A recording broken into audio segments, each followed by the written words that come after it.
വന്ദേ മാതരവുമായി ബന്ധപ്പെട്ട വിവാദമാണ്. വന്ദേ മാതരം പൂർണ്ണമായും ആലപിക്കാനുള്ള കേന്ദ്ര സർക്കാർ നിർദ്ദേശം കേരളത്തിൽ ആകമാനം നടപ്പിലാക്കണമെന്ന മട്ടിൽ ഒരു കുറിപ്പ് പ്രസിദ്ധീകരിച്ചിരിക്കുന്നു, അല്ലെങ്കിൽ സർക്കുലേറ്റ് ചെയ്തു ചീഫ് സെക്രട്ടറി എന്നതായിരുന്നു വാർത്തയായും പിന്നീട് വിവാദമായും വിമർശനവുമായി എല്ലാം ഉയർന്നു വന്നത്. ഇപ്പോൾ അതിലൊരു വ്യക്തത വന്നിരിക്കുന്നു. അങ്ങനെ പൂർണ്ണമായി പാടേണ്ടതായിട്ടുള്ള ഒരു നിർദ്ദേശം ഇല്ല എന്ന മട്ടിലൊന്ന്. രണ്ടാമത്തേത്, അങ്ങനെ പൂർണ്ണമായി പാടേണ്ടതില്ല എന്ന സർക്കാർ തീരുമാനവും. വന്ദേ മാതരത്തെ ചൊല്ലിയും UDF സർക്കാരിനെതിരെ ഉയർന്നു വന്ന വിഷയത്തിനകത്ത് വളരെ വേഗത്തിലൊരു ക്ലാരിറ്റി വരുത്താൻ അവർക്ക് കഴിഞ്ഞു. അത് ഒരു വലിയ വിവാദത്തിൽ നിന്ന്, പ്രശ്നത്തിൽ നിന്ന് അവർക്ക് വളരെ പെട്ടെന്ന് വഴി മാറാനും കഴിഞ്ഞു എന്നത് ശ്രദ്ധിക്കേണ്ട ഒരു സംഗതിയാണ്. നമ്മൾ അതിനെക്കുറിച്ച് സംസാരിക്കുകയാണ്. അജിംസ്, ആ കാര്യത്തിൽ ശരിക്കും സംഭവിച്ചത് എന്താണ്? അതിൽ UDFൻ്റെ ഒരു പൊസിഷനെ എങ്ങനെയാണ് നമ്മൾ മാർക്ക് ചെയ്യേണ്ടത്? ഇത് ഒരു ചീഫ് സെക്രട്ടറി വിശ്വനാഥ് സിൻഹ പുറത്തിറക്കിയ ഒരു കത്താണല്ലോ വിവാദമായത്. ആ കത്ത് ഒരു മിനിഞ്ഞാന്ന് രാത്രിയോ മറ്റുമാണ് അത് ഒരു ചാനൽ ബ്രേക്ക് ചെയ്യുന്നത്. അവർ കാർഡൊക്കെ ഇറക്കുന്നു. രാത്രി ഒരു 10:30-11 മണിയാകുമ്പോൾ കാർഡ് ഇറക്കുന്നു. ഇങ്ങനെ പൂർണ്ണമായും ഈ വന്ദേ മാതരം ആലപിക്കാൻ സർക്കാർ നിർദ്ദേശം. VD സതീശൻ്റെ ഫോട്ടോയാണ് ആ കാർഡിൽ വെച്ചിട്ടുള്ളത്. അപ്പോൾ ഞാൻ നിഷാദിനെ അയച്ചു തന്നിരുന്നു. അപ്പോൾ പിറ്റേന്ന് എല്ലാ ചാനലുകളും ഈ വാർത്ത ഏറിയാണ് വന്ദേ മാതരം ആലപിക്കാൻ. യഥാർത്ഥത്തിൽ ചീഫ് സെക്രട്ടറിയുടെ കത്തിൽ എന്താണ് പറയുന്നത്? ആ കത്ത് ഹർഘർ തിരങ്ക എന്ന് പറയുന്ന കേന്ദ്ര സർക്കാരിൻ്റെ ക്യാമ്പയിനാണ് സ്വാതന്ത്ര്യത്തോടനുബന്ധിച്ച്. കഴിഞ്ഞ വർഷമൊക്കെ എല്ലാ വർഷവും ഉണ്ടാവാറുണ്ട്. എല്ലാ വീട്ടിലും പതാക ഉയർത്തുക, എന്നിട്ട് അതിൻ്റെ മുമ്പിൽ സെൽഫി എടുക്കുക, എന്നിട്ട് ഒരു വെബ്സൈറ്റിൽ അപ്ലോഡ് ചെയ്യുക, ഇങ്ങനെയൊക്കെയാണ് അതിൽ പറയാറുള്ളത്. ആ കത്തിലെ ഒരു വാചകം ഇങ്ങനെയാണ്: the instructions of government of India for recitation of Vande Mataram will be followed in full എന്നൊരു വാക്കുണ്ട്. അപ്പോൾ വന്ദേ മാതരം ഫുള്ളായിട്ട് പാടണം എന്നാണ് ഇത് യഥാർത്ഥത്തിൽ ചില ചാനലുകൾ റിപ്പോർട്ട് ചെയ്തത്. യഥാർത്ഥത്തിൽ ഇതിനർത്ഥം എന്താണ്? വന്ദേ മാതരം ആലപിക്കുന്നതുമായി ബന്ധപ്പെട്ട് നിലനിൽക്കുന്ന ഒരു ഗൈഡ് ലൈൻ ഉണ്ട്, ഒരു സർക്കുലറുണ്ട് കേന്ദ്ര സർക്കാരിന്. കഴിഞ്ഞ ഫെബ്രുവരിയിൽ മൊത്തം നമ്മളിവിടെ തന്നെ ചർച്ച ചെയ്തിട്ടുണ്ട്. വന്ദേ മാതരത്തിന് പ്രത്യേകമായ പദവി കൊടുക്കുന്നു എന്ന് പറഞ്ഞ് നമ്മൾ ചർച്ച ചെയ്തിട്ടുണ്ട്. അപ്പോൾ അത് സംബന്ധിച്ച കേന്ദ്ര സർക്കാരിൻ്റെ നിർദ്ദേശങ്ങൾ പൂർണ്ണമായും പാലിക്കണമെന്നാണ് ഈ പറയുന്നത്. അല്ലാണ്ട് വന്ദേ മാതരം ഫുള്ളായി പാടണമെന്നല്ല. ഇനി ഈ കത്ത്, ഈ ഹർഘർ തിരങ്ക കത്തിനുമായി ബന്ധപ്പെട്ട് ചീഫ് സെക്രട്ടറി ഒരു റഫറൻസ് കൊടുത്തിട്ടുണ്ട്. ഒരു DO letter number 30/CS 2026 CSO dated 6/8/2026. അത് കേന്ദ്ര സർക്കാർ ഓരോ സംസ്ഥാനങ്ങൾക്കും യൂണിയൻ ടെറിട്ടറികൾക്കും അയച്ച കത്താണ്. ആ കത്ത് കഴിഞ്ഞ ജൂലൈ 14 എല്ലാ സംസ്ഥാന സർക്കാരുകൾക്കും യൂണിയൻ ടെറിട്ടറികൾക്കും വിവേക് അഗർവാൾ, കേന്ദ്ര സെക്രട്ടറിയാണ്, ministry of culture, government of India, അത് അയച്ചതാണ്. അതിലെവിടെയും അതൊരു വിശാലമായ കത്താണ്. ഈ ഹർഘർ തിരങ്കയുമായി ബന്ധപ്പെട്ട നിർദ്ദേശങ്ങൾ കൊടുക്കുകയാണ് സംസ്ഥാനങ്ങൾക്കും കേന്ദ്രഭരണ പ്രദേശങ്ങൾക്കും. അതിലെവിടെയും വന്ദേ മാതരം ഫുൾ പാടണമെന്നും പറയുന്നേ ഇല്ല.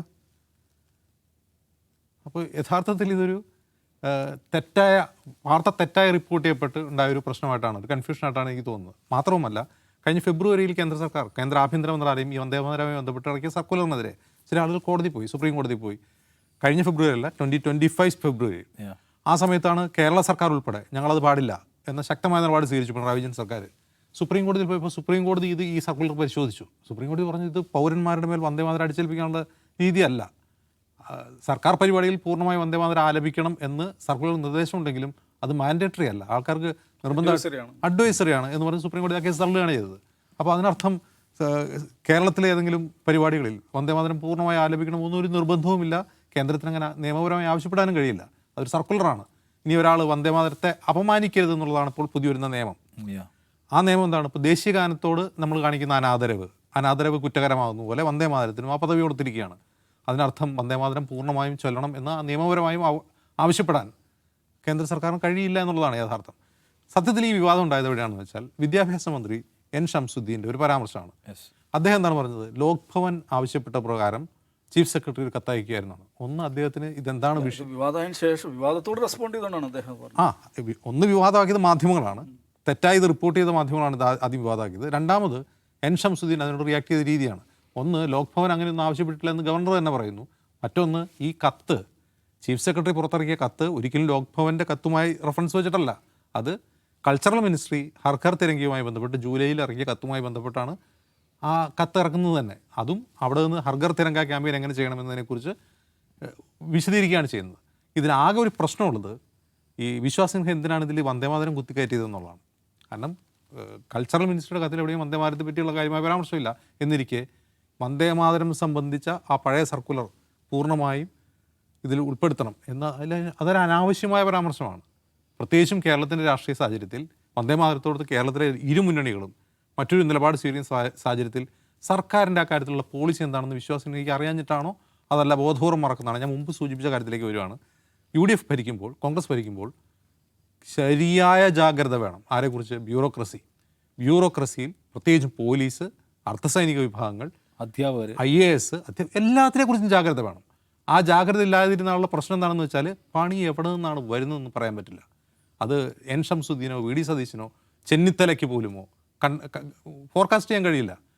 ഇപ്പോൾ ഒരു പ്രധാനപ്പെട്ട ഒരു സംഘപരിവാർ നിരീക്ഷകൻ്റെ വീട്ടിൽ ബർത്ത്ഡേക്ക് ചെന്നിത്തല പോയത് അറിയാമല്ലോ. ഒരുപക്ഷെ ചെന്നിത്തലയ്ക്ക് പോലും അറിയണ്ടാവില്ല ഈ പറയുന്ന ആരാണെന്ന്. ചിലപ്പോൾ പേഴ്സണൽ സ്റ്റാഫിൽ ഒരാൾ പറഞ്ഞിട്ടുണ്ടാവും നമുക്ക് ഇവിടെ നിന്ന് കയറിയിട്ട് പോകാം. അദ്ദേഹം കയറുന്നു, ബർത്ത്ഡേ വിഷസ് ധരിക്കുന്നു. എന്താ പേര്? പേര് താണല്ലേ, ശരി എന്നാൽ ഫോട്ടോ എടുത്തേക്കാം, കേക്ക് മുറിക്കാന്ന് കരുതിയാൽ നിസ്സാരമാണ്, വളരെ നിഷ്കളങ്കമാണ്. സ്വന്തം പേഴ്സണൽ സ്റ്റാഫ് പറഞ്ഞിട്ടായിരിക്കും പോയിട്ടുണ്ടാവുക, പക്ഷെ പണി കിട്ടുന്നത് വേറെ രീതിയിലായിരിക്കും. മുമ്പ് അദ്ദേഹം നിരന്തരം കേട്ടുകൊണ്ടിരുന്ന ഒരു വാക്കുണ്ട്, സംഗീത്തല എന്ന് പറഞ്ഞ് അദ്ദേഹത്തെ ആക്ഷേപിക്കുമായിരുന്നു. താൻ സംഘപരിവാരക്കാരനല്ല എന്ന് തെളിയിക്കാൻ വേണ്ടി അദ്ദേഹം ബോധപൂർവ്വം ശ്രമിക്കുന്ന ഒരാളാണ്. അങ്ങനെ ശ്രമിക്കുന്ന ഒരാളെ പോലും കുഴിയിൽ ചാടിക്കാൻ പറ്റിയ ആളുകൾ സ്വന്തം കൂട്ടത്തിലുണ്ടാവും, ഉദ്യോഗസ്ഥരുടെ ഇടയിലുണ്ടാവും. അത് ചിലപ്പോൾ ചീഫ് സെക്രട്ടറി രൂപത്തിലും വരുമെന്ന് ഓരോ മന്ത്രിമാരും മുഖ്യമന്ത്രി ഓർത്തിരിക്കണം. ഇതിൽ ഈ വന്ദേമാതര വിവാദത്തിൽ ഞാൻ പറയാം, ഒന്നാമത്തെ പിഴവ് മാധ്യമങ്ങൾക്കാണ് പറ്റിയത്. അത് പിഴവാണോ ബോധപൂർവ്വമാണോ എന്നുള്ളത് വേറെ നമ്മളടക്കം. കഴിഞ്ഞ ദിവസം ഞാൻ ഔട്ട് ഓഫ് ഫോക്കസിൽ ഈ സർക്കുലർ വായിച്ചിരുന്നു. എഗൈൻ ഇതൊരു സർക്കുലർ എന്ന് പോലും പറയാൻ പറ്റില്ല, ഒരു ജനറൽ സർക്കുലർ അല്ല. ചീഫ് സെക്രട്ടറി, തദ്ദേശ വകുപ്പ് സെക്രട്ടറി ടിങ്കു ബിസ്വാളിന് അയച്ചിട്ടുള്ള കത്താണ്. അത് എന്തിനാണ് ടിങ്കു ബിസ്വാൾ ഇങ്ങനെ കത്തയക്കുന്നത് ചോദിച്ചിട്ടുണ്ടെങ്കിൽ, ഇതിൻ്റെ നോഡൽ ഓഫീസറായിട്ട് ഈ ഹർ ഘർ തിരങ്ക പ്രോജക്റ്റിൻ്റെ കേരളത്തിലെ നോഡൽ ഓഫീസറായിട്ട് വെച്ചിരിക്കുന്നത് തദ്ദേശ വകുപ്പ് സെക്രട്ടറിയെയും ഡയറക്ടർ ഓഫ് ജനറൽ എഡ്യൂക്കേഷനാണ്. അത് രണ്ടും ഈ കത്ത് പറയുന്നുണ്ട്. അപ്പോൾ ഇതൊരു ജനറൽ സർക്കുലർ അല്ല, ചീഫ് സെക്രട്ടറി തദ്ദേശ വകുപ്പ് സെക്രട്ടറിക്കായിട്ടുള്ള ഒരു കത്താണ്. അപ്പോൾ അതിനകത്ത് വന്ദേമാതരം മുഴുവൻ പാടണം എന്ന സർക്കാർ നിർദ്ദേശം എന്നാണല്ലോ പൊതുവായിട്ട് വന്ന വാർത്ത. ഒന്നാമത് മുഴുവൻ പാടണം എന്നൊരു വാക്ക് അതിനകത്തില്ല. ഒരാൾക്ക് വേണമെങ്കിൽ ഇങ്ങനെ വ്യാഖ്യാനിക്കാം ആ ഫുൾ എന്നുള്ള വാക്ക് എങ്ങോട്ടാണ് മടങ്ങുന്നത് നോക്കി. ഐ മീൻ ആ ഫുൾ എന്ന വാക്ക് യഥാർത്ഥത്തിൽ ഇതുമായി ബന്ധപ്പെട്ട കേന്ദ്രത്തിൻ്റെ നിർദ്ദേശം മുഴുവൻ, ഈ ഹർഘർ തിരങ്കയുമായി ബന്ധപ്പെട്ട കേന്ദ്ര നിർദ്ദേശം എന്നാണ് അതാണ് ഒറ്റ വായനയിൽ മനസ്സിലാകുക. പക്ഷേ വളരെ പെട്ടെന്ന് ഇത് വന്ദേമാതരം മുഴുവനായിട്ട് പാടാനുള്ള സർക്കുലർ VD സതീശൻ ഗവൺമെൻറ് ഇറക്കി എന്നുള്ള നിലക്കുള്ളൊരു പ്രചാരണമാണ്.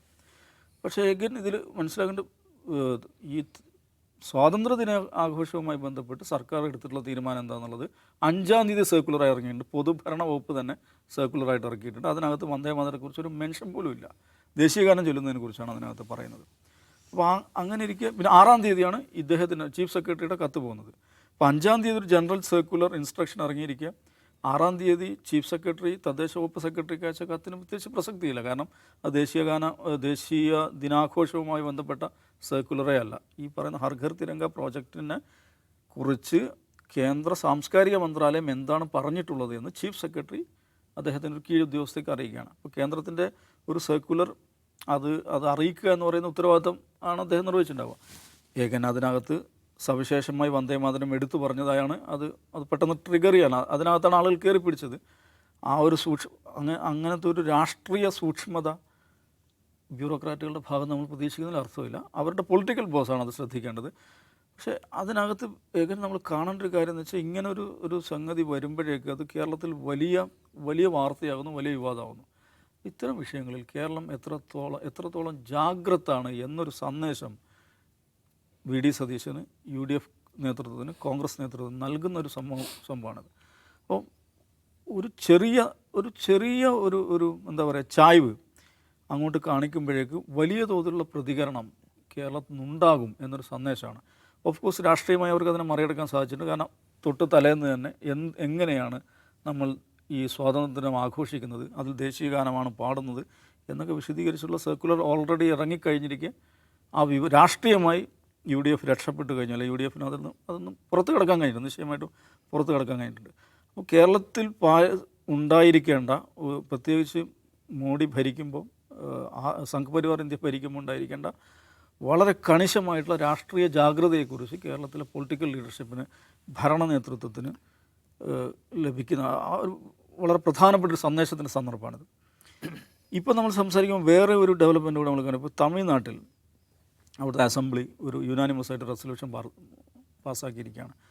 നമ്മൾ ദേശീയ ഗാനവുമല്ല ദേശീയ ഗീതവുമല്ല, നമ്മൾ ആദ്യമായിട്ട് പാടുന്നത് എന്താണ്? തായ് വാഴ്ത്താണ്. തായ് വാഴ്ത്ത്, തമിഴ് തായ് വാഴ്ത്താണ് നമ്മൾ പാടുന്നത്. യുനാനിമസ് ആയിട്ട് അത്ര തമാശ വെച്ചാൽ ഒരു BJP MLA ആണുള്ളത്, അവരടക്കം ഇതിനെ പിന്തുണച്ചിരിക്കുകയാണ്. ഇത് വളരെ പ്രധാനപ്പെട്ട ഡെവലപ്മെൻറ്റാണ്. ഞാൻ മുമ്പ് പറഞ്ഞിട്ടുണ്ട്, ഈ അതിദേശീയത ഒരു ഭാഗത്ത് മുറുക്കുമ്പോൾ സ്വാഭാവികമായിട്ട് സംഭവിക്കുന്നതെന്ന് വെച്ചാൽ ഉപദേശീയത ശക്തിപ്പെടുന്നതാണ്. അതിൻ്റെ ഏറ്റവും ഗംഭീരമായിട്ടുള്ളൊരു ഉദാഹരണം മാനിഫെസ്റ്റേഷനാണ്. അപ്പോൾ ഇവരുടെ അതിദേശീയതാ പദ്ധതികൾക്കെതിരെ ഈ സംസ്ഥാനങ്ങളുടെ ഭാഗത്തു നിന്നുള്ള ഈ ഉപദേശീയതകളുടെ ഭാഗത്തു നിന്ന് എങ്ങനെയാണ് സാംസ്കാരികമായ ചെറുത്തുനിൽപ്പുണ്ടാവുക എന്നതിൻ്റെ ഏറ്റവും ഗംഭീരമായുള്ള ഉദാഹരണമാണ്. നമ്മുടെ രാജ്യത്ത് ഓരോ സംസ്ഥാനങ്ങൾക്കും അവരുടെ സംസ്ഥാന പതാക പോലും ഉണ്ടാകാൻ സ്വാതന്ത്ര്യമുള്ള ഒരു രാജ്യമാണ് നമ്മുടേത്. ഒരു കേരളത്തിന് വേണമെങ്കിൽ കേരളത്തിൻ്റെ ഒരു പതാക ഉണ്ടാകും. അതൊരിക്കലും നാഷണൽ ഫ്ലാഗിന് ഒപ്പമാകരുതെന്ന്. കർണാടക ഉപയോഗിക്കുന്നുണ്ട്, പക്ഷേ അതിനൊരു ലീഗൽ സ്റ്റാറ്റസ് ഇവർ കിട്ടിയില്ല. ലീഗൽ സ്റ്റാറ്റസ് ഉണ്ടായിരുന്ന ഏക സ്റ്റേറ്റ് ഫ്ലാഗ് എന്ന് പറഞ്ഞാൽ ജമ്മു കാശ്മീരിൻ്റെ ആയിരുന്നു. പക്ഷേ ആ ബില്ല് വന്നതോടുകൂടി അത് ഒഴിഞ്ഞു പോയിട്ടുണ്ട്. ഒരു സംസ്ഥാനത്തിന് വേണമെങ്കിൽ സ്വന്തമായൊരു പതാക, ലീഗലി വാലിഡ് ആയിട്ടുള്ള ഒരു സ്റ്റേറ്റ് ഫ്ലാഗ് ഉണ്ടാക്കാം. അത്രയും ഗംഭീരമായ ഒരു ഫെഡറൽ ഫ്രെയിം വർക്കുള്ള ഒരു രാജ്യമാണ് നമ്മുടേത്. അപ്പോൾ അവിടെ നമ്മുടെ സമൂഹത്തിലൊരു വിഭാഗത്തിന് വിശ്വാസപരമായ കാരണങ്ങളാൽ പാടാൻ പറ്റാത്ത വരികളുള്ള ഒരു പാട്ട് അടിച്ചേൽപ്പിക്കുക എന്ന് പറയുമ്പോൾ അത് ഗുരുതര ഫെഡറലിസത്തിൻ്റെ തന്നെ ലംഘനമാണ്. അപ്പോൾ അതിനെതിരായിട്ടുള്ള ചെറുത്തുനിൽപ്പ് എത്രത്തോളം സാധ്യമാകും എന്ന് നമ്മുടെ അയൽ സംസ്ഥാനത്ത് നിന്ന് കാണിച്ചു തന്നിരിക്കുകയാണ്. അതിലും എല്ലാവർക്കും പാഠങ്ങളുണ്ട്. യെസ്. ഇപ്പോൾ സർക്കാരിനെ സംബന്ധിച്ചുള്ള ഏറ്റവും വലിയ ദൃഷ്ടാന്തം അല്ലെങ്കിൽ പാഠം എന്ന് പറയുന്നത്, നിങ്ങൾക്ക് നിങ്ങളുടെ പൊളിറ്റിക്കൽ ലൈനിൽ ചെറിയ ചെറിയ വേരിയേഷൻസ് ഉണ്ടാകുമ്പോൾ, ചാഞ്ചാട്ടം ഉണ്ടാകുമ്പോൾ സൂക്ഷ്മമായി അത് നോക്കിയിരിക്കാനും അതിൽ നിങ്ങളെ തിരുത്താനും നിങ്ങൾക്ക് മേൽ വിമർശനം ചൊരിയാനും കഴിയുന്ന രാഷ്ട്രീയ പ്രബുദ്ധതയുള്ള ഒരു ജനങ്ങളുള്ള നാട്ടിലാണ് ഭരിക്കുന്നത് എന്നുള്ള ഓർമ്മ വേണം. അതിൻ്റെ ഒരു 2 സന്ദർഭങ്ങളാണ് നമ്മൾ കണ്ടത്.